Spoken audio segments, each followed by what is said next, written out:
In just a few days, Europe was hit in two beats. First, ice and snow locked down airports and rail lines. Then, Storm Goretti hammered an already exhausted system with sledgehammer winds. Paris cut 15% of flights. Gusts hit 213 kilometers per hour. 380,000 homes lost power, and at least 6 people died in the cold spell. But here's the shock. What made everything collapse wasn't the snow. It was an invisible link you'd never suspect, until the moment everything goes dark.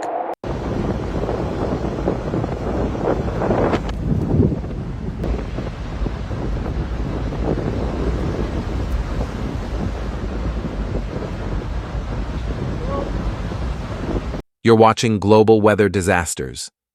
Here, we don't just retell disasters. We dissect them like an investigation. What happened, why it cascaded, and why the minutes you think we're fine now can be the most dangerous minutes of all. Today, I'll walk you through the timeline, but each timestamp is just a pin. The real story is the phase change, the moment inconvenience becomes crisis. Stay to the end, and you'll see why winter doesn't need to smash a city. It only needs to slow it down. Then the whole system can collapse on its own.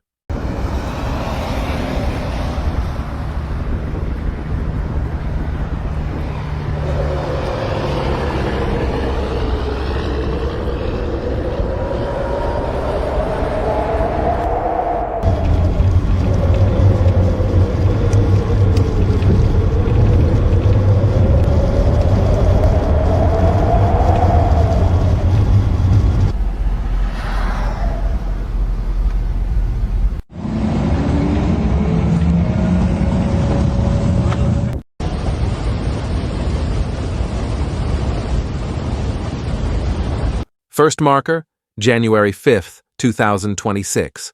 Snow covers Paris. France's Civil Aviation Authority asks airlines to cancel 15% of flights at Charles de Gaulle and Orly.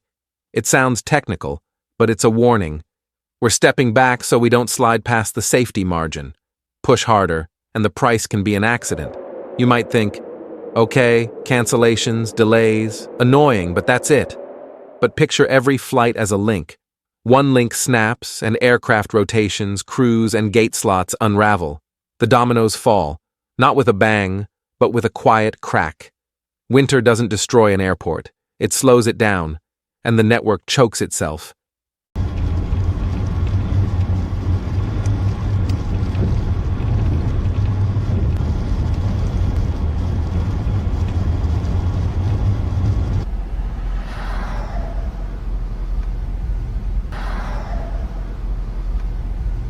Then Amsterdam Schiphol slips into chaos. On January 6th, Schiphol posts an official notice. Winter conditions continue, so only limited operations are possible. Crews must clear snow and de-ice non-stop. Then, the sentence that freezes you. If your flight is canceled, please don't come to the airport. That's a system running out of options. During this icy stretch, reports say at least 6 people died in weather-related accidents. And the terrifying truth is, winter doesn't need cinematic blizzards to kill. It only needs black ice, clear, nearly invisible. You look down and it seems dry. You step, and friction vanishes. You brake, and the tires stop gripping. In that moment, you're not fighting weather. You're fighting physics.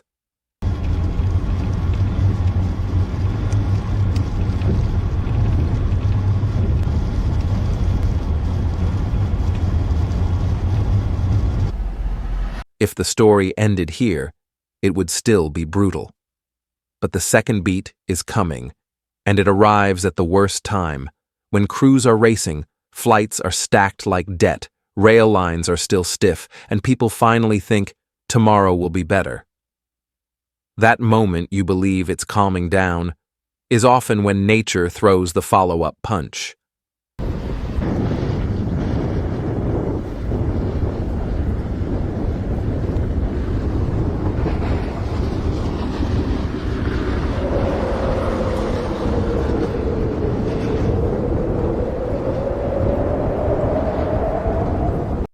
On January 8, 2026, the UK Met Office issues a red warning for wind for the Isles of Scilly and Cornwall, calling it a multi-hazard event. Red is the highest tier. It doesn't say strong wind. It says serious impacts are likely and lives may be at risk. And multi-hazard means wind doesn't arrive alone. It drags ice, snow, outages, and closed routes behind it.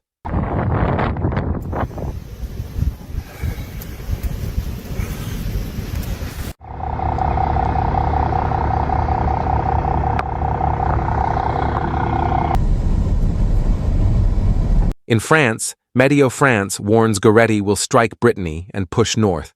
Mancha is flagged at the highest alert for violent wind and coastal risk. Picture a wind corridor along the shoreline where every old tree becomes a dice roll. In the middle, homes, roads, and power lines, quiet things, until the wind turns them into weaknesses. That same day, EUMETSAT's Meteosat 12 satellite captures Goretti's structure as it advances along the Ireland-UK-France track.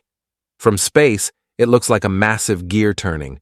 And the chilling part, that gear has no emotion.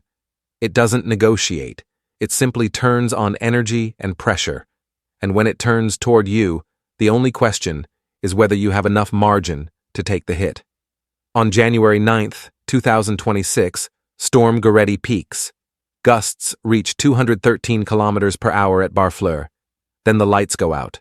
About 380,000 homes in France lose power, mainly in Normandy and Brittany. The UK also sees widespread outages. This is the turning point. When power fails in freezing weather, bad weather stops being an inconvenience. It becomes a survival equation.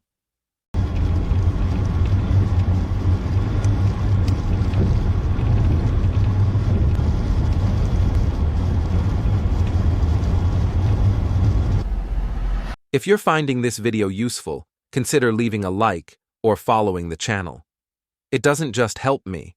It helps this reach more people in weeks when weather can turn dangerous overnight.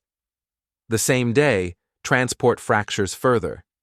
Rail service is disrupted, with some routes suspended between Paris and Normandy. And here's the trap. When trains stop, people flood to the roads, but the roads have black ice. Winter forces you to switch plans, then sets a trap on the new plan.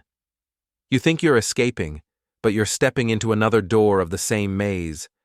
Because infrastructure is a chain of dependencies. Planes need clean runways, but also slots, crews within duty limits, and aircraft arriving on time from somewhere else.